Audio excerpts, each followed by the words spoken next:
Welcome back mga kaaldab. Ito na naman po ang inyong lingkod, si Mr. Destiny.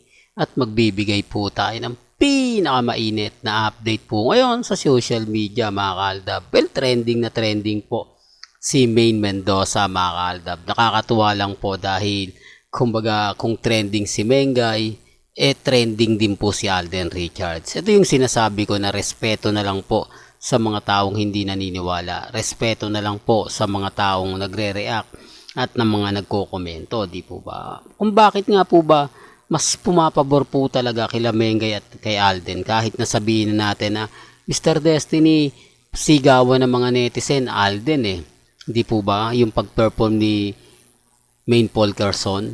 Pero gaya ng sinabi ko mga kaaldab, ang dami po kasing bitter Di po ba? Ang daming mga sinasabi, ang daming mga pinapaliwanag, di po ba? Kaya nga po yung nag-dance production si Mengay, respeto na lang po sa EAT, di po ba? Patunay lang po talaga na malakas pa rin po si Maine Polkerson pagdating po sa social media. Kaya nga po hindi siya po pwedeng sabihin na ganito, sabihin ganyan, di po ba? Sinasabi ko lang po yung katotohanan na mga kaaldab. Alam nyo naman po pagdating sa Instagram ito yung masakit sa TBJ mga kaaldab. Kumbaga, si Mengay binigyan lang ng dance production pero kumbaga Aldab yung pa rin yung maingay. Di po ba? Patunay lang po yan mga kaaldab na hindi pa rin po nagbabago, hindi pa rin po kumbaga masasabi na nawawala. Di po ba? Marami pa rin pong ilang mga netizen ang sumisimpatya po sa Aldab Nation. Totoo naman po mga kaaldab Basta't dance production ni Mengay ang pinag-uusapan talaga naman pong maraming komento, maraming reaksyon, maraming mga netizen ang magsasabi ng ganito, magsasabi ng ganyan. Di po ba? Kaya chill lang po kayo. Sabi ko nga, depende na lang po ito sa mga magre-react at magko-komento. Ako masaya po ako, lalo na nga po kapag ang pinag-uusapan ay ang real life couple. Di po ba?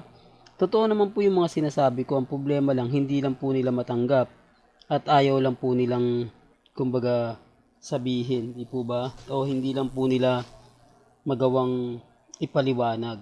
Ako masaya po ako lalo na nga po kapag ang pinag-uusapan Aldab Nation kasi tayo pa rin po yung kuha Tayo pa rin po yung simpatya.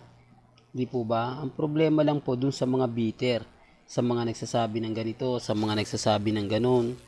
Di po ba? Kaya wag po kayong basta-basta maniniwala sa mga ilang netizen ang nagsasabi ng ganito, nagsasabi ng ganyan.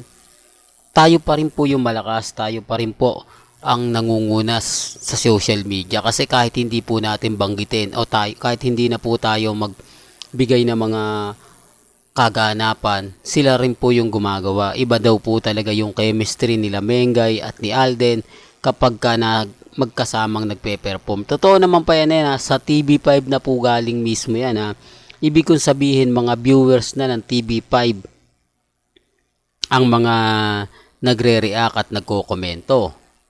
Pero kung mapapansin naman po ninyo o kung titignan po ninyo, dumidepende pa rin po sila sa mga nagsasabi, sa mga nagre-react, di po ba? Ako masayang masaya po ako lalo na nga po kapag ang pinag-uusapan natin ay ang real life couple, di po ba?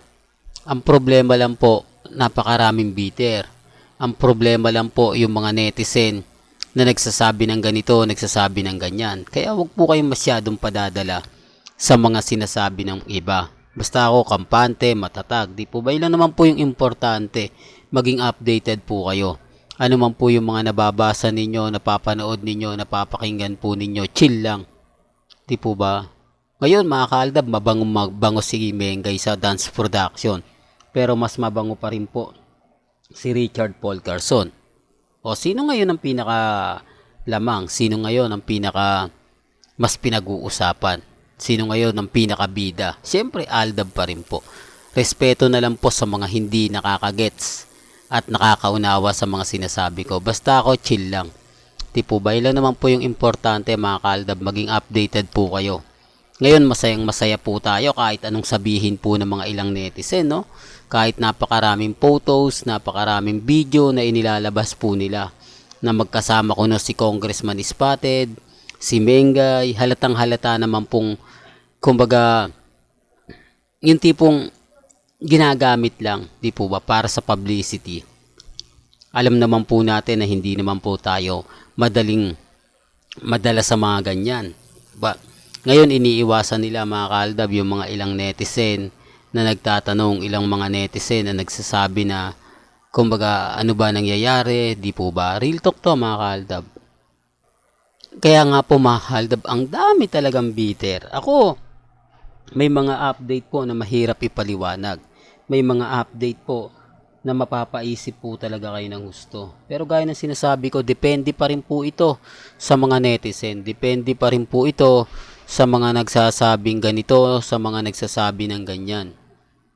Di po ba? Totoo naman po yung mga pinapaliwanag ko. Totoo naman po yung mga sinasabi ko. Ang problema lang mga kaaldab, bitter po sila. Ibig kong sabihin bitter, kumbaga, well, sa dulo po ng dila natin, gusto natin masabi, pero magiging bitter lang po ako. Pero masaya ako, mga kaaldab. Kahit akala po nila ng EAT, yung dance production ni Mengay, pumapabor po sa Sarsuela. Hindi po. Hindi po ba, pumapabor pa rin po sa atin. Alam nyo, may mga gusto naman po talagang ipahiwatig ang TBJ. May mga bagay-bagay na gusto talaga nilang makuha si Alden Richards. Kasi ito lang po talaga yung masasabi natin na wala pa rin pong kapantay, wala pa rin pong, kumbaga, tatalo, lalo na po yung chemistry, di po ba? Pero gaya ng sinabi ko, depende pa rin po ito sa mga magre-react at magko-komento. Ako masayang masaya po ako, lalong-lalo na nga po kapag ang pinag-uusapan, Aldab Nation, kapag may mga kaganapan. Kasi ano man po yung sabihin dito, ano man po yung ipaliwanag ko, magiging bitter lang po talaga tayo lalo na po pagdating kila Mengay at kay Alden. Ang problema lang ng EAT, kapag si Mengay may dance production, ang sinisigaw po talaga, Aldab Nation. Totoo naman po Di po ba? Ako mga kaaldab, maging matatag na lang po tayo at maging kampante. Basta't ang pinaka-importante lang po ang mga mamis, mga titas, mga senyor, wag po kayong padadala at maniniwala sa mga sinasabi nila agad-agad. Diba? Maging matatag lang po kayo, maging kampante. Nandito naman po si Mr. Destiny para magbigay sa inyo ng mga update, ng mga kaganapan po kay Mengay, kay Alden. Di po ba? Iba po talaga kapag updated po kayo. Real talk yan mga kaaldab. Well, hanggang dito na lang po yung updates natin Kaya kung gusto nyo pa po ng pinaka-latest at sariwang update, abay tutok lang po kayo sa channel ni Mr. Destiny para updated po kayo sa mga latest at sa mga bagong video po na ilalabas po natin maya-maya lang. Hanggang sa muli, salamat po sa panonood at pakikinig.